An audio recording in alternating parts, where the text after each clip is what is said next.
because our diets are so low in fiber, the mercury, which we had expected would have bound to the fiber and gotten out of the body through the stools, well, if the fiber's not there, it doesn't bind, so it gets reabsorbed through intrahepatic recirculation. If you want to live like you matter, ditch the pills, look great, and feel freaking amazing, you're in the right place. I'm Dr. Wendy Trudeau. I'm Dr. Ed Levitan. Welcome to the 5 Journeys podcast, where we empower you to live a vibrant and healthy life by optimizing your structural, chemical, emotional, social, and spiritual lives. Hang on to your hats.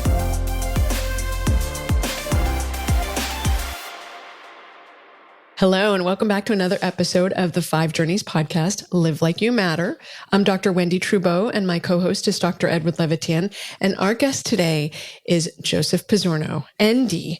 He's a transformational leader in medicine, and we don't say that lightly. He was a founding president of Bastyr University in 1978, also the year that lead was outlawed from paint cans, actually. And he coined the term science-based natural medicine and led Bastyr to become the first ever accredited institution in the field of naturopathic medicine. This validated that health promotion rather than only disease treatment could be credibly taught, researched, and practiced. So let's talk about toxins. All right, talk about toxins. Okay, so I've been studying it really deeply. And one of the areas I really studied was diabetes. Because you look at diabetes now, and when I was in naturopathic medical school half a century ago, diabetes affected less than 1% of the population. I remember when I was my first year in practice, I was so excited when I saw my first diabetic patient. Now it affects, 13% of the population last I saw, and the current projections are 1 out of 3 people will have diabetes in their lifetime. It's like, what the heck happened? And so I look at it, our sugar consumption didn't go up. Our genetics didn't change. Our diet, one of the big changes was more high fructose corn syrup. Yeah, our sugar did go up with all the drinks and the candy, but high fructose corn syrup, yeah. Yeah. But when you start looking at the actual research on those things in diabetes, it's not very strong. It's something there, but it's not very strong. When you look at the research on arsenic and bisphenol A and phthalates and PCBs, things like this, the correlation with diabetes is way stronger. And I would assert that about 90% of the diabetes epidemic that we're experiencing is due to metals and chemicals in the environment. You know, I always say that to my patients, like something is underlying your problem, your diabetes, your cancer, your heart disease, your migraines, your bad periods, something's underlying that. It's inflammation. What's underlying inflammation? Toxins. They're like the root of all inflammation. So we got to deal with your toxins. And they look at me like, what?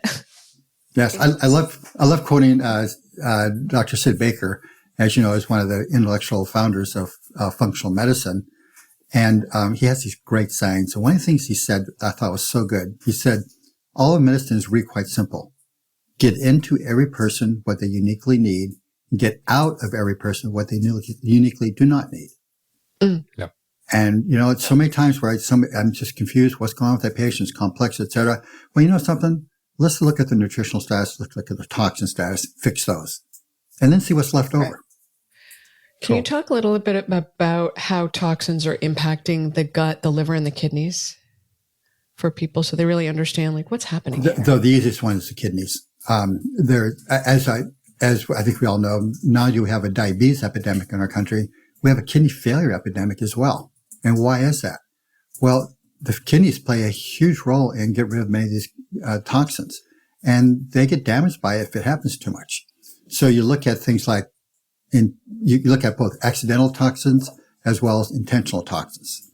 So I say intentional toxins when people are using non-steroidal anti-inflammatory drugs, very, very damaging to the kidneys. And then you look at the environmental toxins. When we look at environmental toxins, it's not just metals and chemicals, but it's also gut dysbiosis. When the gut is particularly toxic, it's producing a lot of LPS, lipopolysaccharides, and they are particularly damaging to the kidneys. And interestingly enough, blueberries, those with the high anthocyanidins, will block the damage to the kidneys from the LPS. So anyway, we just look at our organs with detoxification. The liver seems to be. This is just a subjective observation. It looks like the liver is better able to regenerate itself than the kidneys are. Is my impression. Can't they, right? Because you can transplant a small piece of liver into someone and they'll grow a full-size liver.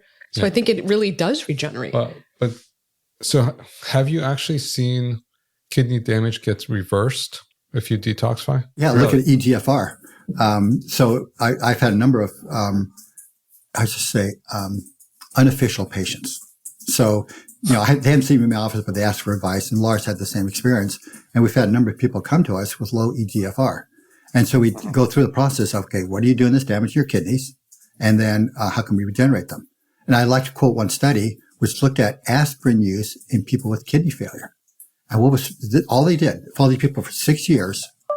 They had EGFRs in this particular group, class 5 of kidney failure. Their EGFR was 15. So they were really advanced. All they did was have them stop using nonsteroidal anti-inflammatory drugs. And 6 months later, the EGFR was 25. So I use this in my classes to my students saying, the body has tremendous ability to heal if you just stop the damage. So with the kidney things, all they did was stop taking aspirin, and the kidney function doubled after 6 months. So I think there's example after example where if all you do is stop the damage, the body will regenerate itself. So I wrote a couple of editorials on kidneys, on how you can regenerate them, and my journal IMCJ, or my journal, I'm the editor-in-chief of the journal IMCJ, and they're in PubMed. So you can go to PubMed, put my name in kidney, and it'll show you the protocol. And again, just not a controlled study, but people's EGFRs don't tend to double. Okay. They just, clearly something unusual has happened here. Interesting. Yeah. Because we think of liver as a regenerating organ. We don't really think of kidneys too much as regenerating. So that it can do that is pretty amazing. It makes sense because we do believe it's I think it's one of the most stubborn organs, is from what I've, in my clinical experience, but that's awesome. I want to have one more comment, and that is, you're fortunate in that you're relatively young and you're paying attention.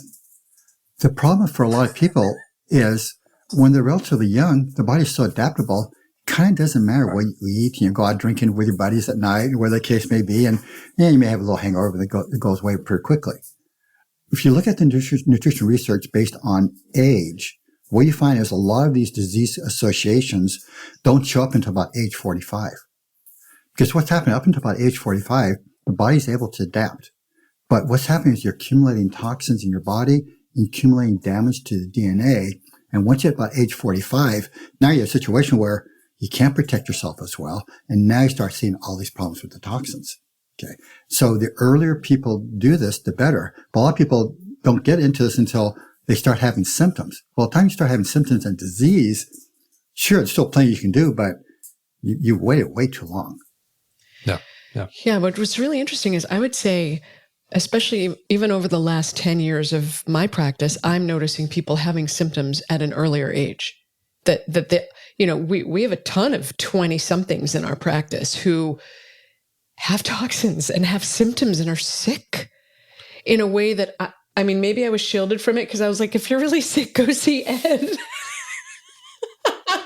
Maybe I was shielded, but I see a lot of Lyme patients, and I mean, the saddest part is when you see a teenager lose a year or two of their life and can't get out of bed because they're depressed.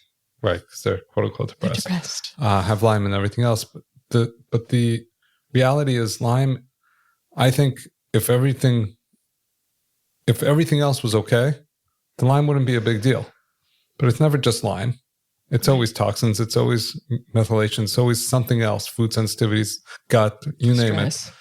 It's never just Lyme. And everything together with this world, that's when people lose years of their life. And it's very hard, sometimes very hard to get back. And as a teenager, if that's your identity, that's with you the rest of your life. So I would challenge, people really can transform, and they need to do the emotional work to untangle, because that leaves its own residue of trauma and sadness and grief. So they have to untangle that, but it's possible, transformable. Yeah. Okay. Speaking of patients, do you have any patient stories you can share with us, like around metals? Oh yeah. So without question, my most dramatic patients have been around detoxification. So, for example, 67-year-old woman from Canada one of the wealthiest women in Canada, suffering early dementia. Doctors couldn't do anything for her. I checked her out, super high mercury levels. So I put her on my really safe mercury detox program. I say it's safe, or emphasize the safe part because it's slow. I'm a little concerned about people get into really fast detox, because if you detox faster than the body can get rid of the toxins, if you release it from the tissues faster than you get rid of them, it's not a good idea. So I do a relatively slow approach. So it took a year and a half. But she went from a mercury of 50, which, as you know, is really high, to 17, to 7, to 3 over a year and a half period of time. And as her mercury levels went down, her dementia went away entirely. I had the opportunity to see her just a few months ago, and now, 5-6 years later, it was all gone. The dementia was gone. She's functioning just fine. Joe, what's your favorite measure of, how do you measure toxins or mercury in the body? What's kind of your as you know, the standard of care in terms of conventional medicine is you look at blood or urine levels. The problem is, if you actually look at research on urinary and blood mercury, the R factor correlation is only 0.3. So these are your standard of care for toxicity, and they don't correlate with each other. Not very good. So I do use challenge testing. Now, having said that, I'll be real clear. Challenge testing is not very good. It's not the holy grail, right? But it's better than just blood or urine. It's a good starting point. Yeah. No, that's where we are. And what are you using because when you say someone went from 50 to like practically undetectable in a year and a half, that to me is pretty fast, honestly. Yeah, we tend to be very conservative in our detox because we have seen so many people get hurt, sick, by detoxing too fast. Yeah. And we tend to be very conservative, slow and steady. It's a challenge for a lot of our patients because everybody wants to be better yesterday. Yeah. No, but I've also found there are people, and I might be one of those people, for whom they're like particularly loyal to their toxins. And so what you see at the first blush is not really what's going on. And it's like, I say it to people, it's like picking taffy out with the tweezers. It's just this really methodical, slow, torturous process that goes on way longer than you would ever want it to go on. But I mean, I feel amazing, but I'm still hanging out with mercury. So what are you using in your practice? Is it exclusively IVs? Is it oral and IVs? Like, how do you approach this? So it's kind of two phases. Number one is find out what the sources of the mercury are and take care of them. So if they have a mouthful of silver fillings, so-called silver fillings, which are actually 55% mercury, you have to have an ecological dentist to get the mercury fillings out. Okay. There's just no way around. And then look at if they're eating fish, are they eating high mercury fish? And then occasionally you have to look at people with some kind of industrial exposure, like are they a dental assistant? Okay. So you got to deal with the causes. And then I like to facilitate the body's own natural mechanisms for getting rid of these toxins, and then help a little bit with chemicals. So how does the body get rid of mercury? So it turns out that every day we secrete into the gut about 1% of the body load of mercury and then reabsorb 99% of what we just dumped into the gut. Why would our smart bodies waste all that metabolic energy to get rid of mercury and then just reabsorb it? Because intrahepatic recirculation. What's happening here is that because our diets are so low in fiber that the mercury, which we had expected would have bound to the fiber and gotten out of the body through the stools, well, if the fiber's not there, it doesn't bind, so it gets reabsorbed through intrahepatic recirculation. So the first thing I do is I give people a bunch more fiber. Very straightforward. The second thing I do is I give people NAC, N-acetylcysteine, because as you know, it's a great precursor for glutathione, and glutathione takes mercury across the cell membranes, get them into the blood, and it helps the body get rid of them through the urine and through the stools. Okay. So I want to get their glutathione levels up. And then finally, I do give them a drug, DMSA, but only oral and only at low dosages. So I'll go back. What's low dosage to you? I mean, I know people can't get it without going to the pharmacy. So I use 250 milligrams every third night. Not a lot. I use 500 milligrams of NAC twice a day. Then I use 3 to 5 grams of some kind of fiber 2 or 3 times a day. Now, the one I use is called PGX, and I have a commercial relationship with the Canadian company that makes it. So I just use it, guys. I get a good discount on it. Most any fiber should work. This is what I've used. So I've now done this on a lot of people. I can tell you without question that this protocol will get rid of the mercury, and it'll do it without side effects. How often do you test people? By every 6 months. Oh, so it's not that much. People are fine doing it, and they're not like, test me. Yeah, it depends on an income range of the patient. Some patients, lots of money, lots of testing. Other patients, you're kind of stuck with clinical because it's too expensive to do everything else. Mm-hmm. Yeah.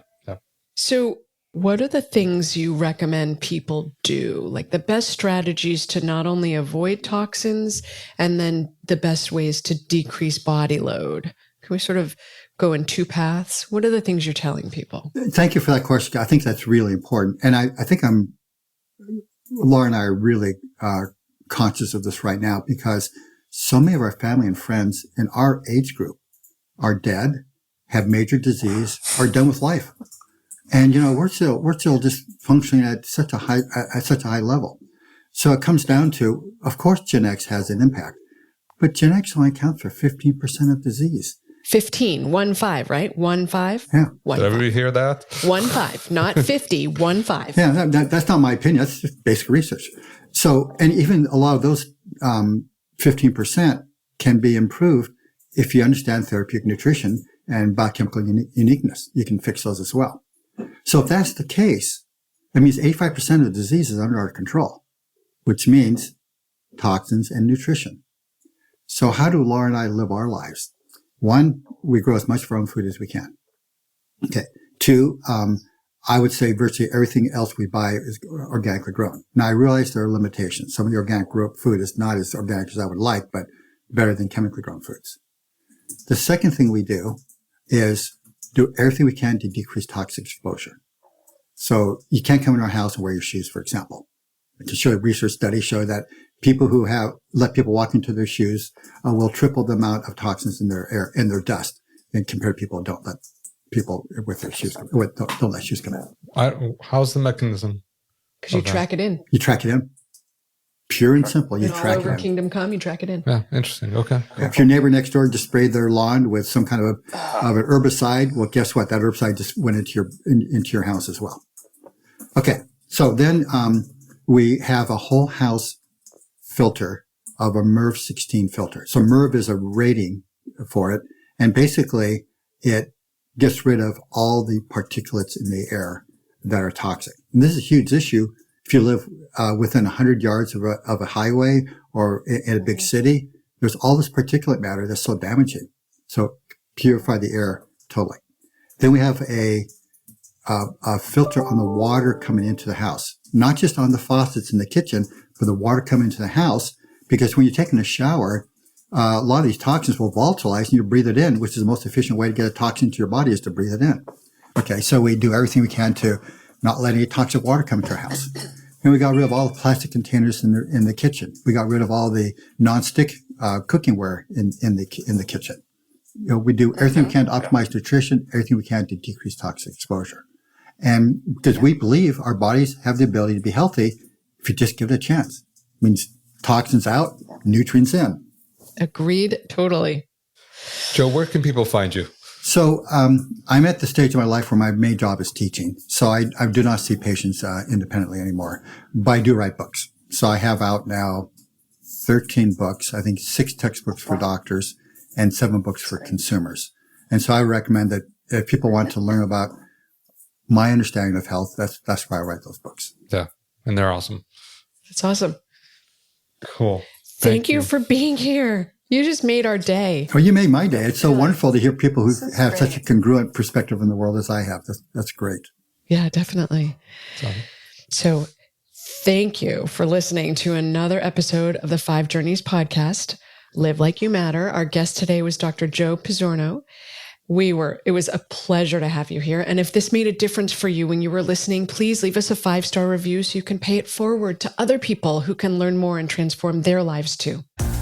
Inspire and empower someone else by leaving a 5-star review, so they can transform their lives too.